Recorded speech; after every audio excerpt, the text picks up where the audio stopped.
Assalamualaikum warahmatullahi wabarakatuh. Kita melanjutkan materi kimia organik 2. Nah, untuk materi kali ini adalah materi yang terakhir ya dari Bu Risa, yaitu tentang vitamin. Untuk vitamin nanti kita bagi menjadi 2 ya penjelasannya. Yang pertama adalah vitamin larut air, kemudian yang kedua adalah vitamin larut lemak. Untuk capaian pembelajarannya, jadi setelah mengikuti perkuliahan ini, mahasiswa nanti harus bisa menjelaskan definisi vitamin itu seperti apa, kemudian memahami ya, sekaligus bisa membedakan penggolongan vitamin yang terdiri dari vitamin larut air dan vitamin larut lemak. Nah, kemudian terkait dengan kebutuhan vitamin sebagai zat mikro, nanti harus bisa menjelaskan itu maksudnya seperti apa. Overview dulu ya. Jadi vitamin ini berasal dari bahasa Inggris vital dan amin. Vital itu penting ya. Jadi vitamin ini didefinisikan sebagai sekelompok senyawa organik tentunya. Nah, di sini ada amina ya. Sekelompok senyawa organik amina berbobot molekul kecil yang memiliki fungsi vital atau fungsi penting dalam metabolisme setiap organisme. Nah, kenapa kok di sini dituliskan senyawa organik amina? Karena nanti bisa dilihat ya, di struktur vitamin tersebut sebagian besar mengandung gugus amina. Nah, untuk fungsi vitamin ini di dalam proses metabolisme tubuh dimanfaatkan sebagai koenzim ya. Jadi untuk aktivator enzim dan membantu proses metabolisme dalam tubuh. Nah, untuk vitamin jenisnya ada 2 ya, ada vitamin larut air dan vitamin larut lemak. Untuk vitamin larut air itu sendiri dibedakan menjadi vitamin B dan vitamin C, sedangkan larut lemak ada A, D, E, dan K. Yang akan kita pelajari pertama kali nanti ada vitamin larut air. Jadi vitamin B dan vitamin C kita pelajari terlebih dahulu. Nah, untuk vitamin B, ini ada vitamin mulai dari tiamin sampai kobalamin. Nanti kita pelajari satu persatu. Untuk perbedaan secara harfiah antara vitamin larut air dengan larut lemak. Untuk yang vitamin larut air tidak dapat disimpan dalam tubuh. Ya, tidak bisa disimpan dalam tubuh atau dibutuhkan sesuai dengan kecukupan tubuh saja. Nah, biasanya untuk vitamin larut air ini akan diekskresikan dalam bentuk urin sehingga tidak berbahaya ya, karena kan setelah diserap oleh tubuh akan dikeluarkan kembali. Nah, ini toxic levelnya tidak ada, kecuali kalau nanti ada timbunan-timbunan yang sangat berlebih, itu baru menimbulkan efek toksik. Nah, sifatnya tidak tahan terhadap panas maupun cahaya. Nah, terhadap pemanasan juga dia tidak stabil, itu ya. Nah, berbeda dengan yang larut air, vitamin larut lemak ini bisa disimpan dalam tubuh, ya, bisa disimpan dalam tubuh. Nah, nanti kalau misalnya kebutuhan kita terhadap vitamin ini berkurang ya, maksudnya kita sudah punya cadangan, kemudian nanti kita membutuhkan lagi, oleh tubuh akan dikeluarkan.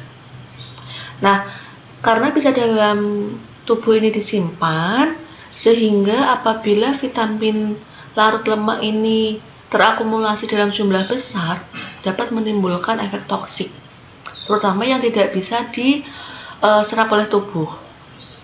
Nah, untuk vitamin larut lemak ini lebih stabil terhadap pemanasan, terhadap suhu maupun terhadap cahaya. Jadi 180 derajat berbeda ya dengan vitamin larut air. Next, kita lihat satu persatu ya. Untuk vitamin larut air, jadi semua vitamin yang larut dalam air kecuali kobalamin dapat disintesis oleh tumbuh-tumbuhan. Jadi kecuali kobalamin ini dapat disintesis oleh tumbuhan, jadi kobalamin tidak bisa disintesis oleh tumbuhan ya.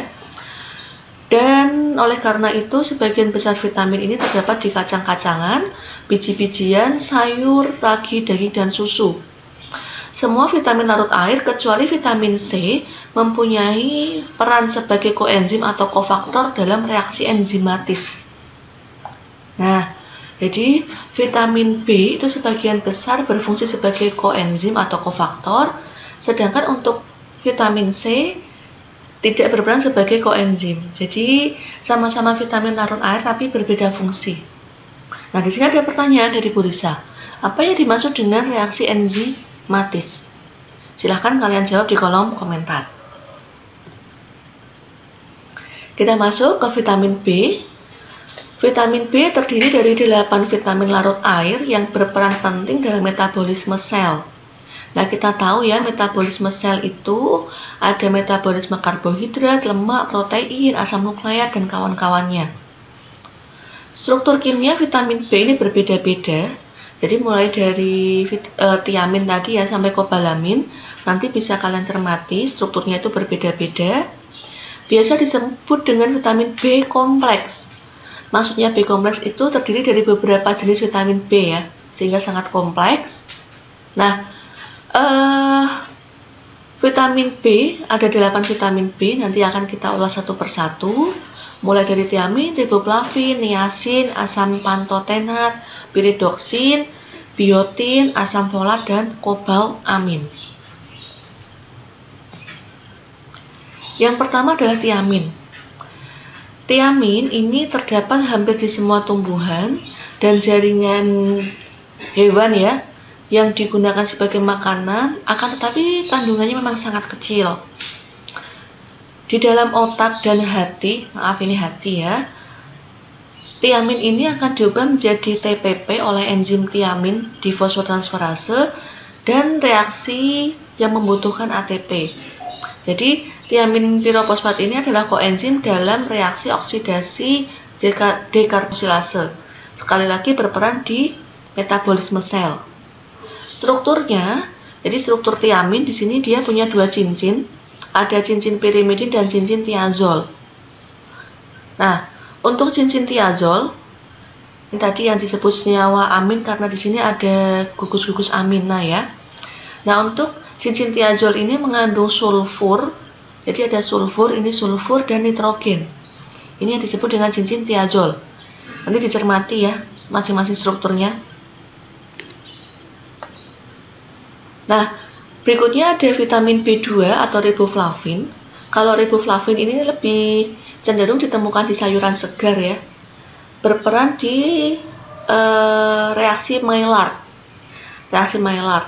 Bentuk aktif riboflavin adalah flavin mononukleotida dan flavin adenin. Jadi di dalam tubuh riboflavin ini akan dikonversi ya atau diolah dulu menjadi FMN atau FAD. Baru nanti digunakan untuk proses lebih lanjut. Nah, riboflavin ini merupakan komponen enzim yang dikenal sebagai flavoprotein dan terlibat dalam reaksi metabolisme intermediate.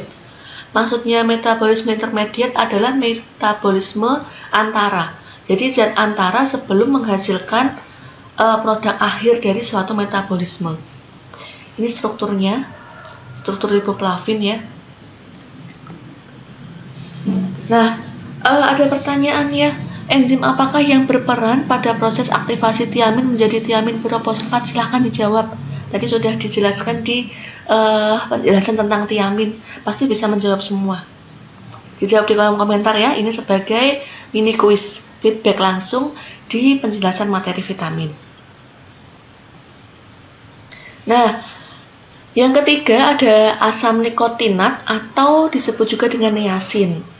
Kalau niacin biasanya ditemukan di ragi, hati, ginjal, daging unggas, dan ikan. Nah, triptofan merupakan prekursor pembentukan niacin. Nah, untuk niacin itu sendiri berperan dalam reaksi enzimatis, terutama di metabolisme karbohidrat, lemak, dan protein sebagai koenzimnya NADP.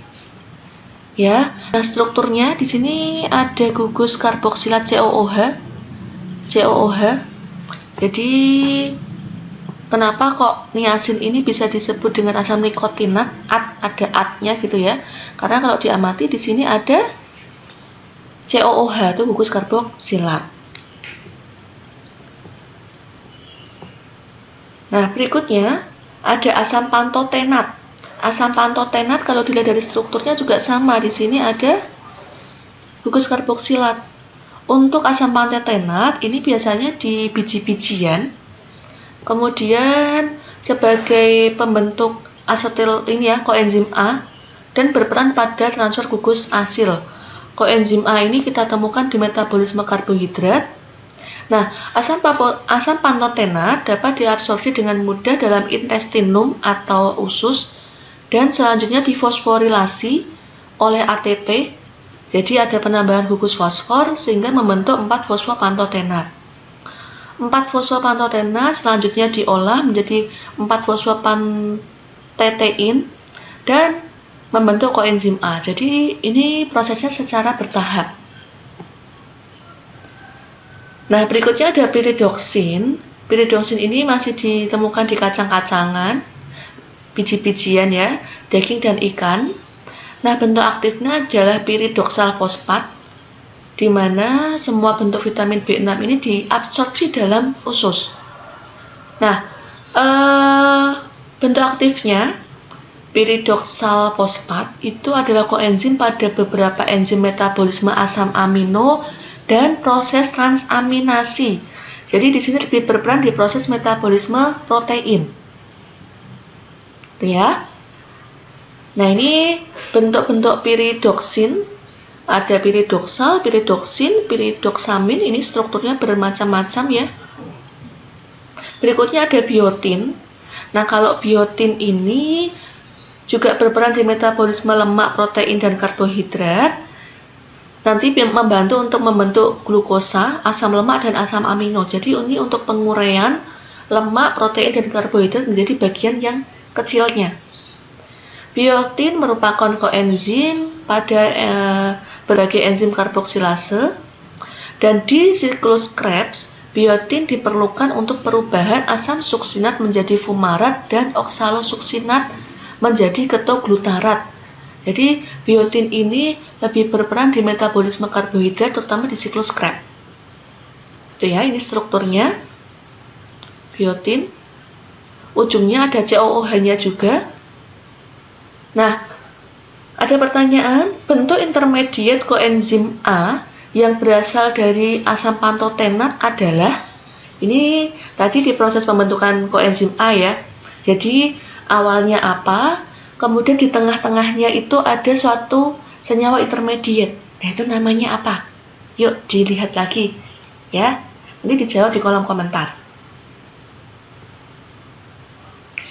Nah, ini adalah vitamin yang sangat krusial, tidak kalah pentingnya dengan vitamin lainnya, dan biasanya dibutuhkan untuk ibu hamil atau wanita yang sedang mengandung, yaitu asam folat.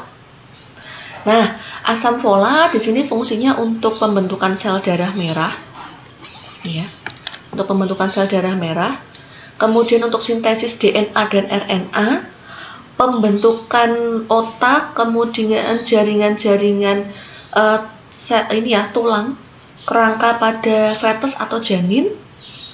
Nah, apabila kekurangan asam folat, ini dapat menyebabkan kerusakan di saraf ya, di saraf.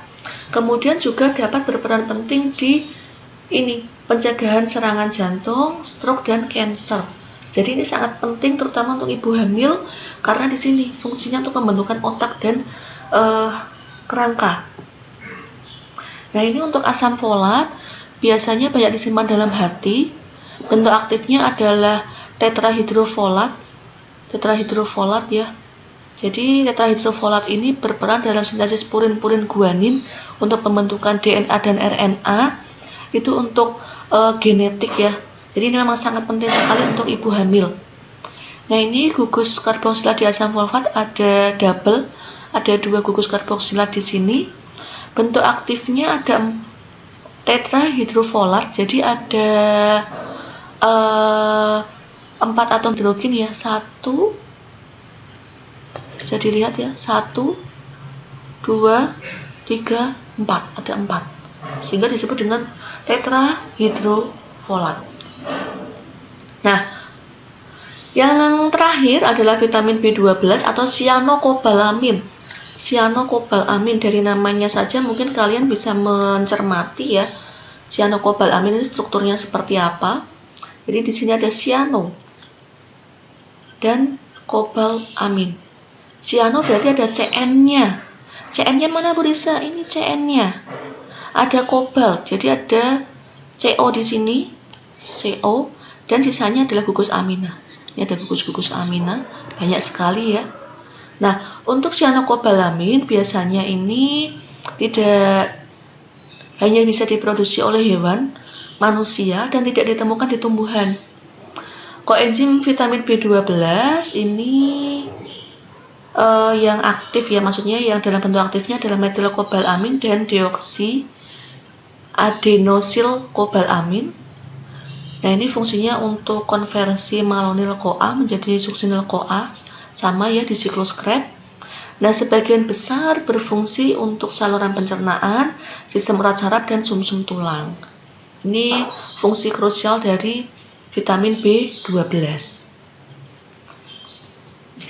Nah, ada pertanyaan ya, satu-satunya vitamin B yang mengandung logam pada strukturnya adalah, baru saja kita jelaskan ya. Kemudian pembentukan DNA dan RNA serta perkembangan otak sangat dibutuhkan dari peranan vitamin B yang jenis apa. Nah, ini sudah kita ulas, jadi bisa dijawab dan pastinya lebih paham lagi. Itu ya. Nah, vitamin B sudah selesai. Saya lanjutkan ke vitamin C. Vitamin C ini dikenal dengan nama kimia atau bentuk utamanya adalah asam askorbat. Namanya asam berarti dari organoleptisnya masam ya, atau asam.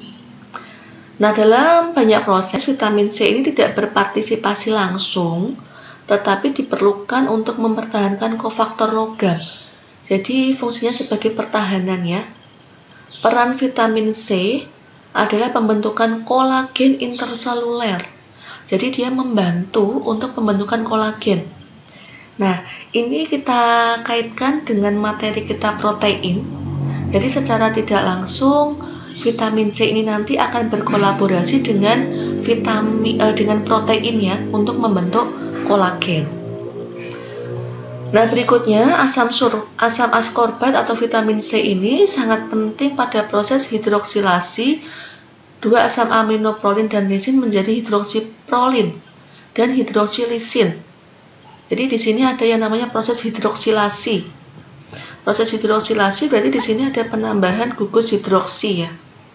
Nih, ada hidroksilasi, penambahan gugus hidroksi sehingga membentuk hidroksiprolin dan hidroksilisin. Nah, bagaimana struktur dari vitamin C? Ini strukturnya seperti ini. Asam karboksilat ada bentuknya seperti cincin 5.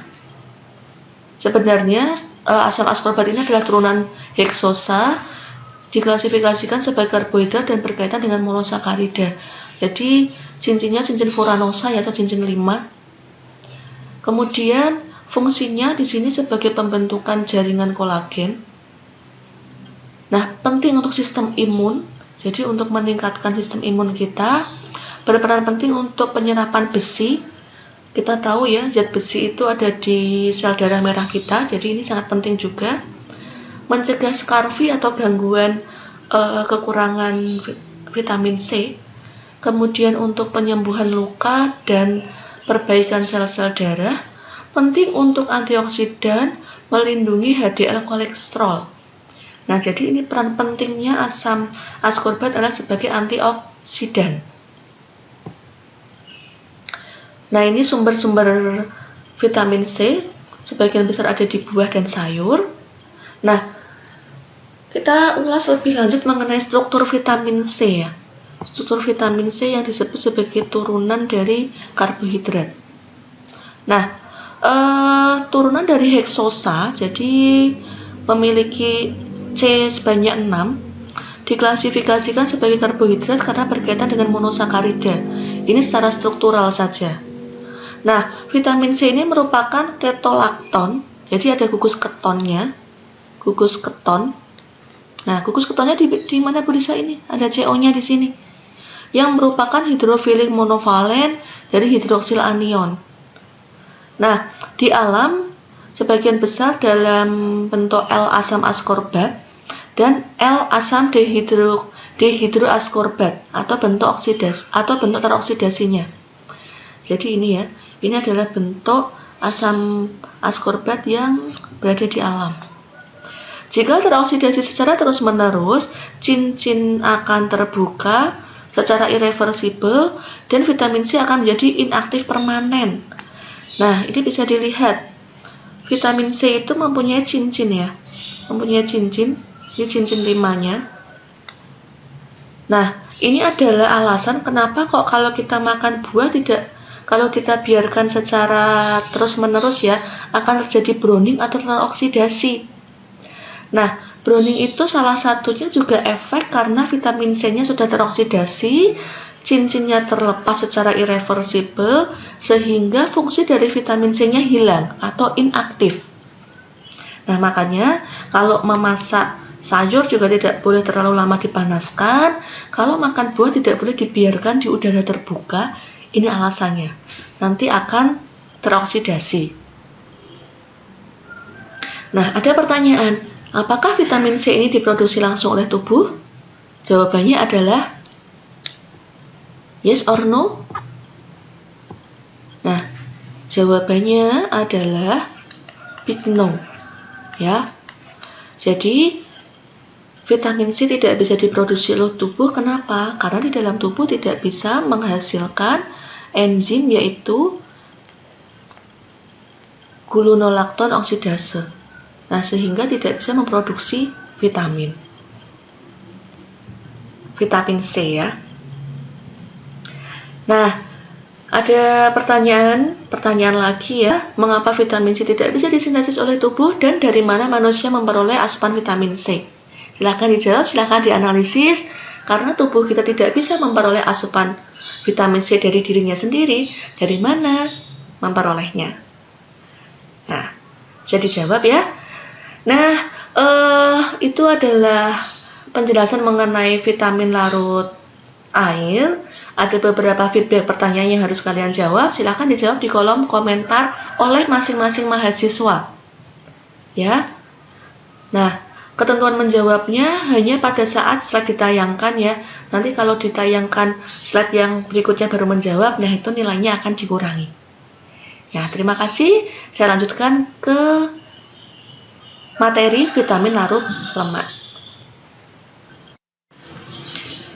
Ya, saya lanjutkan. Di sini ada vitamin yang kedua, yaitu vitamin larut lemak. Nah, vitamin larut lemak itu ada vitamin A, D, E, dan K ya. Sesuai dengan sifatnya, vitamin larut lemak, jadi sifatnya adalah hidrofobik. Hidrofobik itu berarti lebih menyukai lemak, artinya tidak larut dalam air. Kemudian vitamin larut lemak ini memerlukan absorpsi lemak normal untuk dapat diserap. Jadi karena dia larut lemak, sehingga untuk bisa diserap oleh tubuh, jadi perlu absorpsi lemak. Jadi nanti bagaimana caranya itu nanti berkenaan dengan sistem metabolisme. Nah, untuk penyerapan vitamin A, D, E, dan K itu berbeda ya tempatnya. Untuk yang A, D, dan K itu di hati, sedangkan yang vitamin E itu di jaringan adipos. Nah, untuk vitamin A, D, E, K ini tidak disekresikan dalam bentuk urin, tetapi lebih ke feses. Terkait dengan sifatnya ya, karena tidak larut air. Kalau yang larut air, seperti B dan C tadi akan mudah disekresikan dalam bentuk urin. Sedangkan untuk yang larut lemak, biasanya dalam bentuk feses sekresinya. Yang pertama adalah vitamin A. Jadi vitamin A, kita lihat di strukturnya ya. Vitamin A ini atau nama lainnya retinol adalah senyawa poliisoprenoid yang mengandung cincin sikloheksinil. Jadi ini ada cincin sikloheksinil. Nah, vitamin A ini ada 3 bentuk utama, ada retinol, retinal, dan retinoat. Sebagian besar merupakan bahan nabati, ya, yaitu diperoleh dari tumbuhan. Akan tetapi tumbuhan-tumbuhan tersebut baru bisa baru mengandung provitamin A-nya ya dalam bentuk beta karotin. Nah, nanti diproses lebih lanjut sehingga menghasilkan atau membentuk yang namanya retinol. Nah, karena vitamin ini memiliki 3 bentuk, kita lihat ya. Yang pertama adalah retinol, ada ol-nya ya, berarti di sini ada gugus aktif yaitu gugus OH. Nah, sedangkan untuk retinal, al berarti gugus aktifnya adalah gugus aldehid. Untuk yang retinoat ada OAT-nya, berarti gugus aktifnya adalah gugus karboksilat.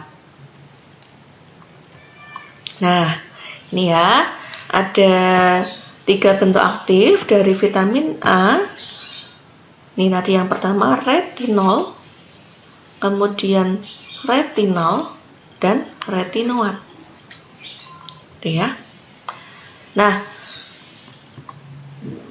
tadi dijelaskan ya bahwa tumbuhan itu mengandung provitamin A atau dalam bentuk beta karoten. Jadi kalau kita mengkonsumsi buah, terutama yang wortel ya, misalnya yang mengandung vitamin A contohnya wortel. Jadi dia tidak langsung sebagai vitamin A tidak, tapi sebagai provitaminnya dulu yaitu beta karoten. Jadi wortel itu mengandung beta karoten, kemudian setelah diserap oleh tubuh baru diaktifasi menjadi vitamin A. Nah, prosesnya, sintesisnya seperti ini.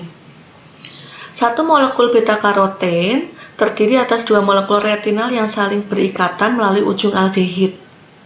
Nah, selanjutnya beta karoten dari makanan akan dioksidasi oleh enzim ya, dan akan dipecah menjadi 2 molekul retinaldehid atau retinal. Nah, setelah diabsorpsi, retinal ini akan direduksi lagi sehingga dapat membentuk yang namanya retinol. Jadi di dalam tubuh ini si vitamin A ini mengalami beberapa perubahan sehingga disebut bentuk aktifnya ada retinal, retinoat, dan retinol. Itu ya. Dalam sel usus, sebagian kecil mengalami oksidasi dan perlu NAD atau FAD sehingga diubah menjadi asam retinoat. Nah, jadi gambarannya, kalau kita sudah mengkonsumsi wortel ya contohnya, jadi si beta karoten tadi akan dioksidasi oleh enzim sehingga membentuk retinal. Retinal direduksi lagi sehingga membentuk retinol. Nah, sebagian kecilnya itu dioksidasi kembali menggunakan NAD atau FAD sehingga menghasilkan retinoat. Nah, jadi di dalam tubuh ada 3 bentuk vitamin yang dihasilkan sesuai dengan prosesnya tadi. Nah, tetapi ketiganya tadi berasal dari satu bahan yang sama, yaitu dari beta karoten. Itu ya maksudnya ya. Nah, fungsi vitamin A di sini kita ketahui sebagai pertumbuhan dan kesehatan, mempertahankan imunitas, sekresi mukosa, reproduksi, diferensiasi sel, fungsi untuk penglihatan ya yang secara krusial, kemudian mencegah penyakit kanker dan jantung karena dapat mempengaruhi perkembangan sel epitel. Ini fungsi yang dimiliki oleh vitamin A. Nah, retinol dan retinoat dalam nukleus, dalam sel ya, berperan untuk mengendalikan ekspresi gen tertentu seperti steroid. Nah, retinoat berfungsi untuk mendukung dan membantu pertumbuhan diferensiasi sel ya, jadi untuk pembentukan sel.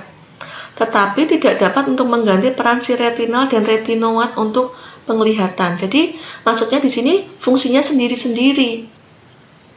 Nah, untuk asam retinoat berperan pada sintesis fosfolipid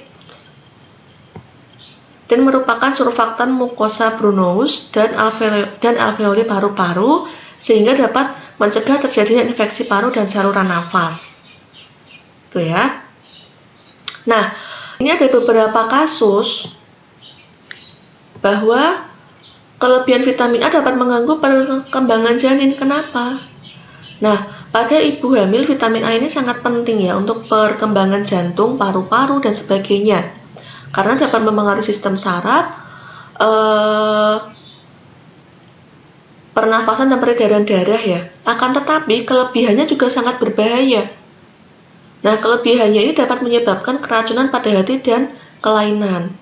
Resiko tersebut menyebabkan wanita hamil ya harus menghindari krim-krim kecantikan atau skincare yang mengandung retinoid atau vitamin A. Jadi memang beberapa dokter ya, atau mungkin di beberapa klinik kecantikan itu sengaja menambahkan asam retinoid di krim kecantikan ya, karena terkait dengan fungsinya tadi ya. Jadi untuk proses pembentukan jaringan-jaringan, sehingga sangat bagus untuk kulit. Nah, terutama untuk menghindari jerawat juga, sehingga kalau ini terakumulasi berlebihan, itu dapat menyebabkan kelainan atau cacat janin. Jadi besok kalau yang cewek-cewek ini sedang mengandung, mohon dikurangi penggunaan skincare-nya, terutama yang obat jerawat yang sudah diketahui mengandung retinoid. Sangat tidak bagus. Itu alasannya ya.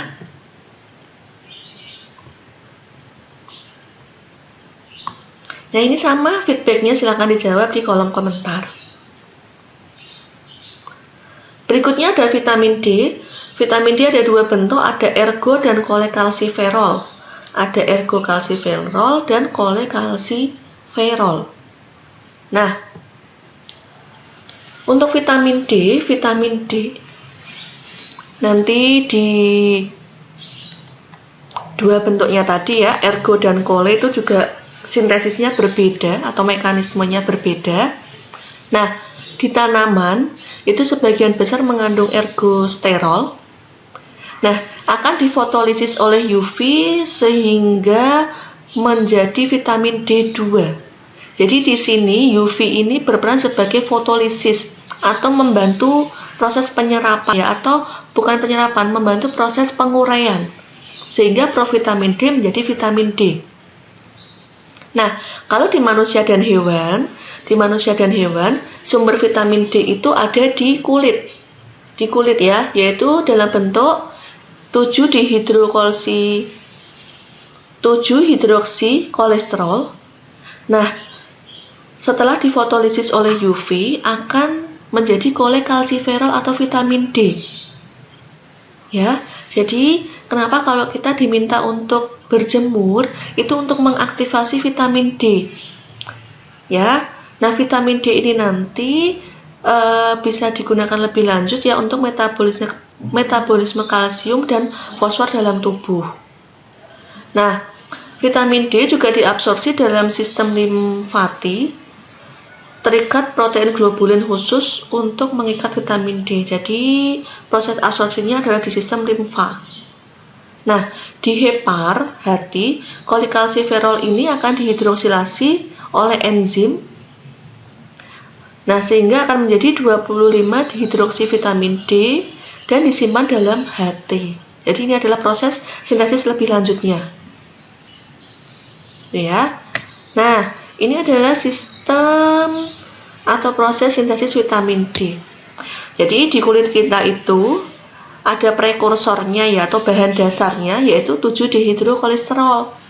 Dibantu oleh UV atau diinduksi ya namanya ya. Nah, UV-nya adalah UVB. Sehingga akan terurai menjadi kolekalsiferol. Ini adalah bentuk dari vitamin D3. Nah, nanti akan disimpan di hati. Nih ya.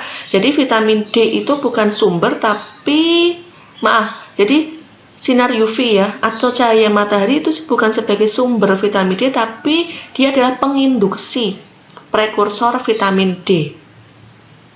Nah, itu ya. Sekarang sudah tahu bagaimana vitamin D itu diproses atau dibentuk dalam tubuh. Nah, Setelah menjadi kolekalsiferol atau vitamin D tadi ya, sesuai dengan prosesnya akan diuraikan lagi menjadi kalsitrol sehingga nanti bisa disimpan dalam hati. Nah, sewaktu-waktu kalau kita butuh, itu nanti akan dikeluarkan kembali oleh hati.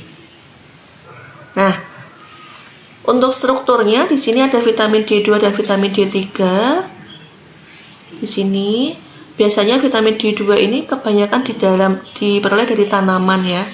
Sedangkan kalau yang kolekalsiferol ini di hewan dan manusia. Untuk aktivasinya di sini aktivasi atau sintesis dari provitamin D menjadi vitamin D ini dijelaskan lebih lanjut. Jadi untuk mengubah vitamin D menjadi vitamin D kita membutuhkan radiasi sinar matahari, terutama yang UVB. UVB ini yang akan diserap oleh kulit ya, yang mengandung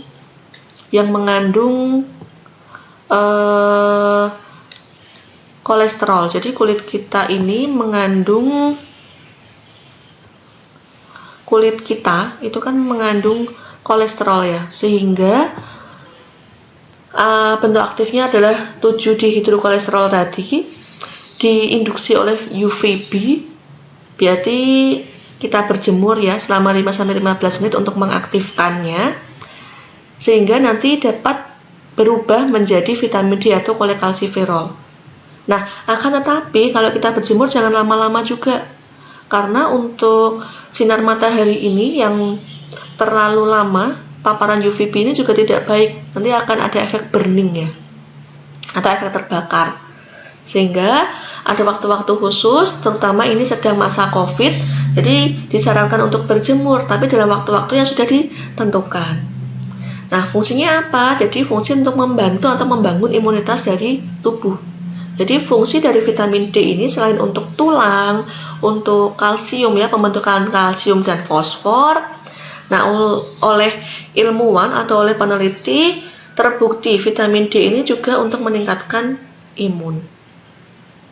Nah, fungsi vitamin D yaitu untuk diferensiasi sel, kemudian untuk imunitas tubuh. Untuk sumbernya bisa dari sumber makanan ya, dari susu, kemudian dari daging seperti itu. Kemudian kalau kekurangan ini bisa menyebabkan rickettsia, osteomalacia, osteoporosis. Osteomalacia itu tulang lunak ya. Jadi tulangnya lunak, dia tidak bisa kokoh. Kalau osteoporosis itu keroposan tulang. Nah, sumbernya bisa dari tumbuhan dan dari hewani, dari minyak ikan, telur, hati, daging, dan sebagainya. Next, bisa dijawab. Ini sudah dijelaskan lebih lanjut. Prekursor vitamin D di hewan dan manusia namanya apa? Nah, kenapa kok diperlukan UVB? Kenapa kok UVB? Kenapa kok tidak UVA? Silahkan dijawab. Berikutnya adalah vitamin E. Ini yang cewek-cewek pasti sangat kenal dengan vitamin E. Ya, mungkin ada yang sudah pernah mengkonsumsi Natur E atau mungkin ini ya jenis-jenis yang lain ya. Jadi yang suplemen yang mengandung vitamin E. Nah, kenapa sih kok banyak mengkonsumsi vitamin E? Katanya biar awet cantik gitu ya. Nah, vitamin E ini biasanya kita kenal dengan nama tocopherol. Jadi tocopherol ini juga merupakan persenyawaan dari isoprenoid, hampir sama dengan yang vitamin C tadi ya. Nah, bentuknya tergantung. Jadi untuk tocopherol ini ada beberapa bentuk, ada alfa, beta, dan gamma. Yang banyak ditemu adalah yang dalam bentuk alfa ya. Ini sudah ada penelitiannya. Nah, kebetulan kemarin juga waktu ujian juga ada yang waktu ujian skripsi ya, ada yang meneliti tentang tocopherol. Jadi tentang kelimpahan tocopherol, ada yang alfa, beta, dan gamma. Nah, tocopherol ini diangkut oleh lipoprotein plasma dalam bentuk kilomikron dan disimpan di hepar dan jaringan adiposa. Jadi dalam tubuh bentuk aktifnya tidak tocopherol ya, tapi harus berikatan dengan senyawa lain sehingga bisa diangkut oleh tubuh. Nah, biasanya diangkut oleh lipoprotein dalam bentuk kilomikron. Nah, untuk vitamin E ini ada rantai kroman dan rantai pitol. Untuk yang rantai kroman ini terdapat cincin fenol dan heterosiklik. Ada cincin kroman dan cincin. Nah, ini ya, ada 2 cincin ya dia ya. Jadi ada 2 cincin ini yang disebut kroman dan pitol. Nah, kalau yang kroman itu mengandung cincin fenol dan heterosiklik. Cincin fenol pada rantai kroman mengandung gugus OH yang dapat menyumbangkan atom H untuk radikal bebas. Nih, bisa dilihat. Ini ya. Jadi ada gugus OH-nya di sini. Itu nanti berkaitan dengan fungsi vitamin E sebagai antioksidan. Gugus H ini nanti dia dapat menyumbangkan hidrogennya di radikal bebas. Jadi nanti berkenaan ada radikal bebas ya, dan berkenaan dengan proses yang namanya antioksidan. Nah, kita lihat. Nah, benar ya, tadi sesuai dengan fungsinya karena dia bisa menyumbangkan atom H di radikal bebas sehingga dapat menstabilkan elektron yang tidak berpasangan. Elektron tidak berpasangan dari mana? Kita tahu bahwa radikal bebas adalah spesi. Radikal bebas ya, adalah spesi yang mengandung elektron yang tidak berpasangan dan sangat reaktif. Karena sangat reaktif sehingga perlu penstabil. Nah, atom H yang didonorkan oleh vitamin E ini berfungsi sebagai penstabil. Nah, itu kaitannya dengan proses berkaitan dengan fungsinya sebagai antioksidan. Oke ya. Nah, antioksidan adalah molekul yang mampu menghambat atau memperlambat proses oksidasi molekul lain atau senyawa yang melindungi sel dari efek bahaya radikal bebas. Jadi kalau kita berbicara tentang radikal bebas itu ada di mana saja? Ada di udara bebas, ada juga di dalam tubuh. Ya, kalau di udara bebas mungkin berasal dari polutan, polusi, sehingga nanti kalau nempel di kulit bisa menyebabkan penuaan. Kemudian kalau sampai masuk ke dalam tubuh, polutannya itu juga bisa menyebabkan penyakit tertentu. Itu ya. Sehingga dibutuhkan yang namanya antioksidan. Nah, oksidasi itu sendiri adalah reaksi kimia yang menghasilkan radikal bebas sehingga memicu reaksi berantai yang dapat merusak sel. Jadi yang namanya oksidasi itu adalah proses pembentukan senyawa-senyawa radikal bebas ya. Kalau dilakukan terus-menerus, nanti sel-selnya kita yang sifatnya netral itu bisa dimakan oleh radikal bebas yang sifatnya reaktif atau tidak stabil. Ya. Nah, makanya kalian jangan jadi sebagai radikal bebas ya. Jadilah sebagai antioksidan yang sebagai penstabil. Biasanya kalau yang masih jomblo ini ya, biasanya saya mengibaratkannya jomblo ini janganlah kalian sebagai perusak hubungan orang gitu ya, karena kalian sifatnya sama sebagai radikal bebas ya. Itu intermezzo ya, jadi gambarannya seperti itu si radikal bebas di dalam sel. Nah, untuk bukti epidemiologisnya ada hubungan antara vitamin A, beta-karotin, asam ascorbat, dan tokoferol. Ini fungsinya karena sama-sama berperan sebagai antioksidan sehingga dapat mencegah terjadinya penyakit kanker, kemudian arteriosklerosis, penyakit jantung, pembuluh darah, artritis sampai reumatoid. Jadi ini berkenaan langsung dengan si antioksidan untuk membunuh atau mencegah ya. Untuk mencegah saja, membunuh belum bisa. Mencegah penyakit kanker dan penyakit berbahaya lainnya. Jadi mereka bahu-membahu di dalam tubuh ini menghalau si radikal bebas. Nah, vitamin E sebagai antioksidan, jadi ada yang dalam bentuk tokoferol dan tokotrienol. Jadi adalah suatu antioksidan yang sangat efektif karena bisa menyumbangkan gugus OH, gugus hidrogen ya, gugus hidrogennya dari OH. Jadi hidrogennya ini akan disumbangkan. Hidrogennya ini tadi berasal dari mana? Dari cincin kroman. Nah, setelah disumbangkan ke radikal bebas yang awalnya reaktif akan menjadi tidak reaktif. Adanya hidrogen yang disumbangkan, tokoferol sendiri menjadi suatu radikal tetapi sifatnya lebih stabil. Ya namanya dia sudah menyumbangkan, dia juga akan membentuk radikal tapi sifatnya stabil. Nah,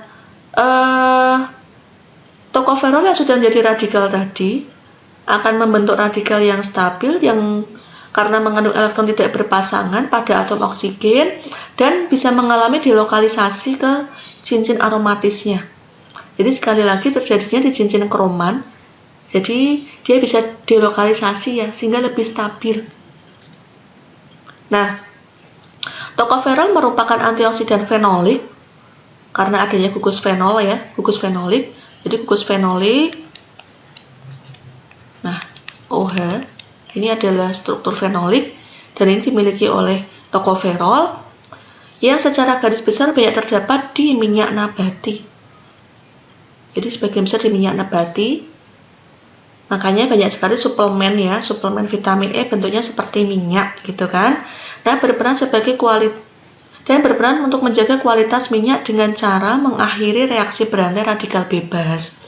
Nah, ini maksudnya karena dia berperan sebagai pencegah oksidasi, selain mencegah oksidasi akibat radikal bebas, si tokoferol ini juga dapat mencegah reaksi-reaksi oksidasi di proses yang lain. Contohnya adalah untuk menjaga kualitas minyak itu sendiri. Nah, untuk vitamin E banyak terdapat di biji-bijian ya, terutama yang menghasilkan minyak. Nah, itu adalah sumber dari vitamin E atau tokoferol.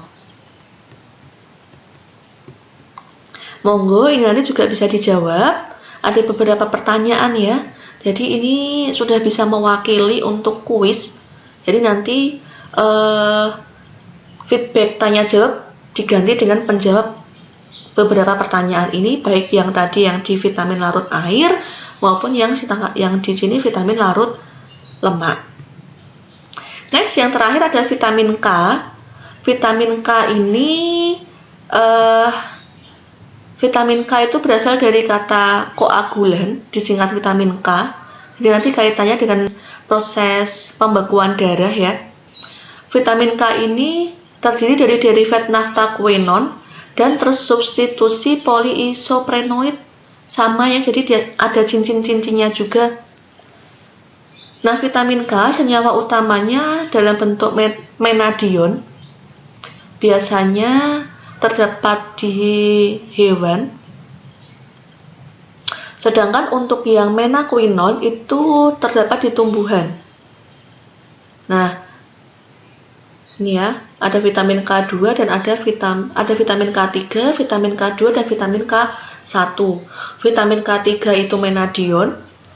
Kemudian yang vitamin K3 menadion, K2-nya menaquinone, nanti ada phylloquinone. Nah, untuk menaquinone itu disintesis di flora usus. Di flora usus itu maksudnya di dalam bakteri-bakteri usus ya. Sehingga kebutuhan vitamin K ini tidak tergantung dari makanan karena sudah diproduksi oleh flora usus itu sendiri. Nah, ini ada sejarah vitamin K. Jadi pada saat itu ada peneliti ya yang menemukan penyakit pada pendarahan ayam. Jadi ada pendarahan yang sangat parah, darahnya tidak bisa berhenti. Nah, kemudian ada percobaan untuk memberikan makanan alfalfa atau tepung ikan yang telah busuk. Jadi ini penelitian pada kala itu ya. Nah, ternyata setelah diberi perlakuan tersebut, darahnya berangsur membaik. Maksudnya membaik itu yang awalnya pendarahan, jadi dia bisa mampet ya, bisa berhenti pendarahannya. Sehingga oleh peneliti tersebut memberikan nama vitamin koagulasi atau vitamin K singkatannya. Nah, ternyata faktor ini dipengaruhi oleh kelompok senyawa yang terdiri dari filoquinone karena terdapat di tumbuh-tumbuhan dan menaquinone yang terdapat di minyak ikan. Menaquinone ini juga dapat disintesis oleh bakteri di dalam usus halus manusia. Ini ya, menaquinone tadi ya.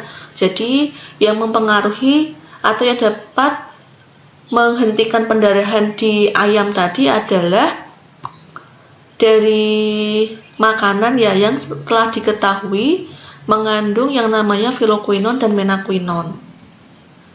Nah, fungsi vitamin K ini di dalam tubuh untuk membantu protrombin, khususnya di pembekuan darah ya atau penggumpalan darah. Kemudian juga berperan di kofaktor enzim. Kemudian juga berperan di VLDL dalam plasma darah. Setelah disirkulasikan berkali-kali, vitamin K ini bisa dimetabolisme menjadi komponen larut air dan produk asam empedu terkonjugasi. Nah, ini maksudnya kalau vitamin K sudah digunakan secara terus-menerus, artinya disirkulasi itu dimetabolisme secara terus-menerus, digunakan, disirkulasikan, lama-kelamaan vitamin K ini bisa menjadi komponen larut air dan merupakan produk dari asam empedu. Sekali lagi ini ya di asam empedu ya proses sirkulasinya. Nah, itu tentang vitamin K. Jadi vitamin K ini sekali lagi ada yang berasal dari hewan, ada yang berasal dari tumbuhan, istilahnya berbeda. Dan ini ada pertanyaan, vitamin K yang berasal dari tumbuhan kita kenal dengan istilah? Coba nanti bisa dijawab ya. Nah, bisa saya simpulkan untuk vitamin larut lemak ada vitamin A, D, E, dan K yang masing-masing dimetabolisme oleh tubuh bersama dalam lemak atau dalam bentuk lemak atau fosfolipidnya. Nah, vitamin A memiliki 3 bentuk biomolekul, ada retinol, dan retinoat yang sama-sama berasal dari prekursor beta karoten. Nah, sedangkan vitamin D dapat disintesis oleh tubuh kita sendiri ya dalam prekursor 7-dihidrokolesterol dengan bantuan induksi sinar UV. Nah, sedangkan untuk vitamin E berefek sebagai antioksidan alami. Nah, sedangkan vitamin K berperan utama sebagai koagulan atau pembekuan darah atau penggumpalan darah. Nah, sehingga secara fungsional dia juga berperan sebagai pembentukan protrombin ya. Jadi di proses pembekuan darah itu sendiri. Nah, demikianlah yang bisa saya sampaikan terkait dengan vitamin larut lemak. Bisa dijawab pertanyaan-pertanyaannya pada kolom komentar. Ya, terima kasih untuk perhatiannya. Wassalamualaikum warahmatullahi wabarakatuh.